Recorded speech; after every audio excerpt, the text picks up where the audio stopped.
أعوذ بالله من الشيطان الرجيم.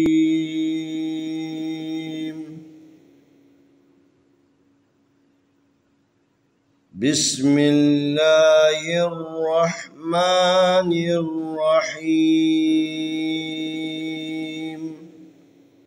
سلام علیکم ورحمۃ اللہ وبرکاتہ.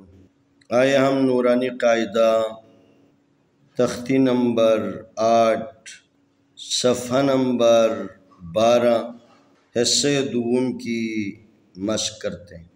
تختی نمبر 8 میں مد اور لین کے بارے میں بات ہو رہی ہے.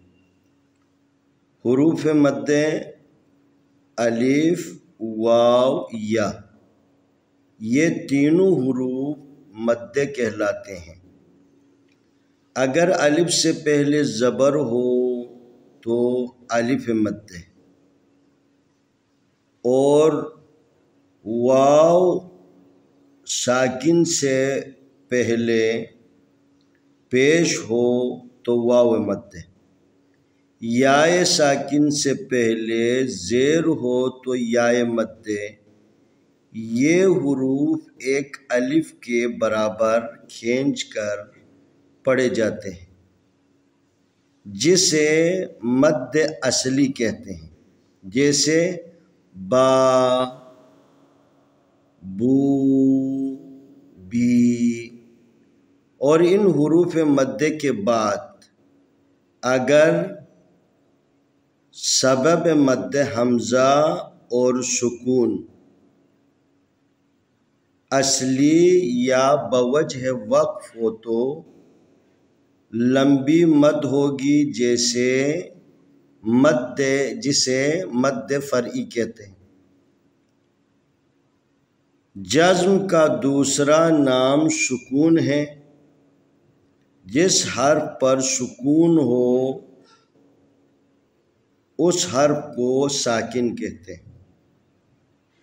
با زبر الف با، با پیش وا بو، با زیر یا بی. تا زبر الف تا، تا پیش وا تو، تا زیر یا تی. ثا زبر الف ثا، ثا پیش وا ثو، ثا زیر یا ثی. ہا زبر الف ہا، ہا پیش وا ہو، ہا زیر یا حی. خا زبر الف خا، خا پیش وا خو، خا زیر یا خی. را زبر الف را، را پیش وا رو، را زیر یا ری. حروف مد واو الف یا ان تین حروف کو حروف مد کہلاتے ہیں. مد کا معنی پہلے آپ کی خدمت میں عرض کرنے کی کوشش کی. مد کا لغوی معنی ہے کھینچنا، لمبا کرنا. ہمارے پاس مد کی دو شکلیں تھیں، ایک بڑی مد ایک چھوٹی مد. اس کے بارے میں بات ہو گئی.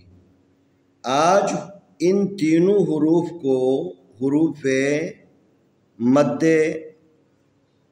کہلاتے ہیں. اس کی وجہ کیا ہے؟ اس کی وجہ یہ ہے جب یہ تینوں حروف ساکن ہوں، جزم ہو، جس طریقے سے الف کے اوپر کوئی حرکت نہیں، یہ واو ہے حروف مد میں سے ہے، اس کے اوپر حرکت نہیں ہے. یا حروف مد میں سے، اس کے اوپر حرکت نہیں ہے. یہ ساکن ہو اور اس سے پہلے والے حرف کے اوپر مناسب حرکت آ جائے تو اس کو ایک الف کے برابر جو ہے نا کھینچنا ہے، ایک الف کے برابر لمبا کر کے پڑھنا ہے.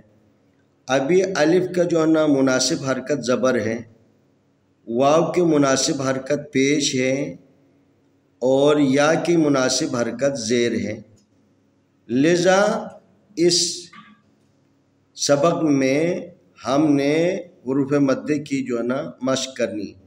با زبر الف با، با پیشوا بو، با زیر یا بی، تا زبر الف تا، تا پیشوا تو، تا زیر یا تی، ثا زبر الف ثا، ثا پیشوا ثو، ثا زیر یا ثی، ہا زبر الف ہا، ہا پیشوا ہو، ہا زیر یا حی، خا زبر الف خا، خا پیشوا خو، خا زیر یا خی، را زبر الف را، را پیشوا رو، را زیر یا ری۔